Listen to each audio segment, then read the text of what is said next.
On May 19th, during the Gulf oil spill, a Twitter account launched called @BPGlobalPR. The parody public relations feed became an instant internet sensation and now has over 188,000 followers compared to BP's 18,000. The anonymous voice behind it all, Josh Simpson, has finally revealed himself. I sat down with him to talk about how he used Twitter to take on the gas industry and create a social movement. Tell people, what inspired you to want to start this in the first place? And you did it all you started in Los Angeles? Yes, I did.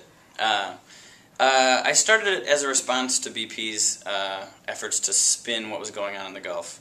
From the beginning, they were lowballing the numbers as to how much oil was spilling into the Gulf of Mexico. Then they weren't letting the press onto the beach.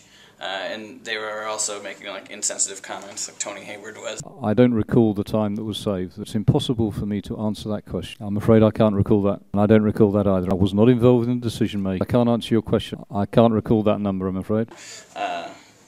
It just seemed like they were out of touch with reality, and they were trying to kind of downplay it to the American public. So I decided to try to put a little bit of truth into the equation, I guess. And you just decided to log on to Twitter and from zero, just started with nothing. Mm-hmm. And then how did people find you? How did you get through the noise? Well, my strategy was to add big Twitter users, just to see if I could get anyone to pay attention to me. And sure enough, the mayor of Twitter, Roger Ebert, he retweeted something I said, and that kind of just sent us off to the races. People were just debating, what is this? Is this real? And all that kind of stuff. And over one weekend, it just blew up and continued to blow up. Why did you decide to remain anonymous? I just wanted to keep the crosshairs on BP, so to speak. I felt that if I came out and said, "Hey, it's me," it would be kind of like it would become more of my thing rather than a thing, if you get what I'm saying.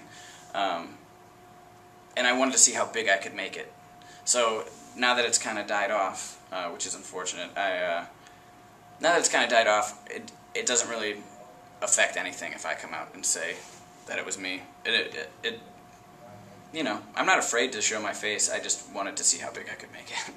Was that a fear of yours at all, that BP would shut you down or would come after you?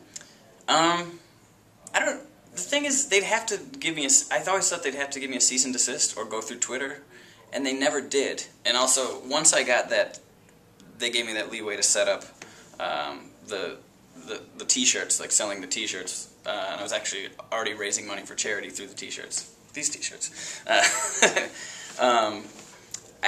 I knew that their hands were kind of tied. I knew that it wouldn't look good for them to shut me down, and if they did shut me down, it was kind of like, great, Maybe it would help your cause. Yeah.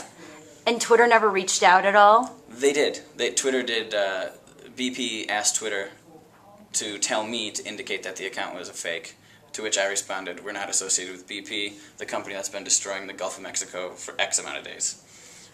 Which was kind of awesome, because I don't think that's what they were looking for.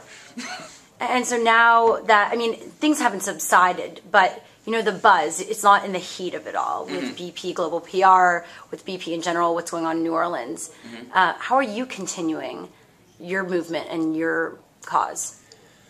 Well, BP Global PR won't die. I'm going to keep that alive. I'm going to change it to Big Pollution or Big Polluters Global PR. It'll still remain BP, so I can address a wide variety of environmental issues. And so that I'm not going to give up on. But as far as the comedy goes, we're starting World Global PR. It's going to be a Twitter account. It already is a Twitter account. We're just kind of messing around with. And it's going to be a website, which will be like what The Onion is to news. World Global PR will be to spin. It'll be, videos, billboard-type ads, articles, press releases, all that kind of stuff. You can check out Josh's latest project at worldglobalpr.com, where he's used his faux experience representing BP to take on a handful of other global clients, including Walmart and Google. For CBSNews.com, I'm Shira Lazar.